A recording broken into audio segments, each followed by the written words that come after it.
Good day, and welcome back to the Vitality Project. I'm Dr. Bob. Thanks for joining me today.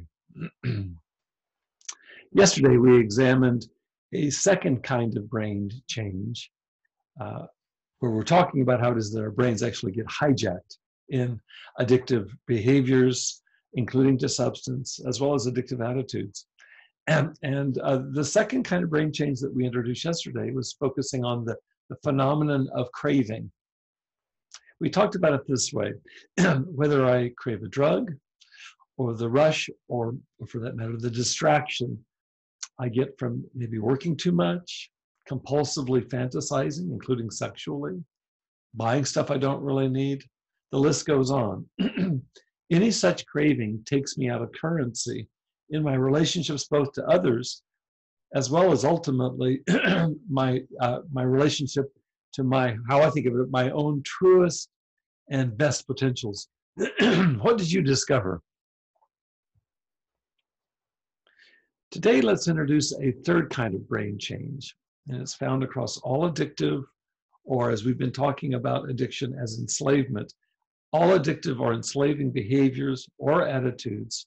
In this third kind of brain change, we're going to summarize discussing it in terms of loss of control. So we've talked so far about numbing of the pleasure response, increased craving, and today, loss of control. To help us understand this business of loss of control, it can be useful to think of our brain in three parts. The back part here, the hindbrain, is primarily in charge of our automatic bodily functions, our automatic bodily responses, things like our heartbeat and breathing. We don't have to think about that, thank goodness. The middle part, right between my ears, the middle part, or the midbrain, that's in charge primarily of protecting us from harm. It's the center of our fight or flight reactions to any kind of perceived threat. Sometimes the threats are outside, sometimes they're inside.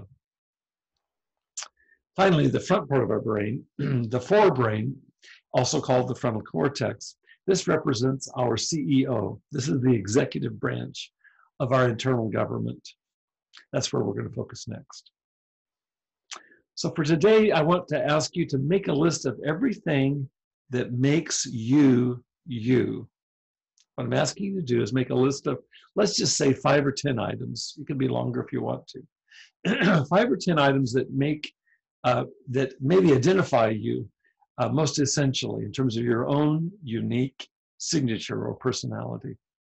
We'll be back tomorrow to investigate this list in more detail, including our moving towards linking it or bridging to the impact that addiction has directly on not only our forebrain, but our entire personality.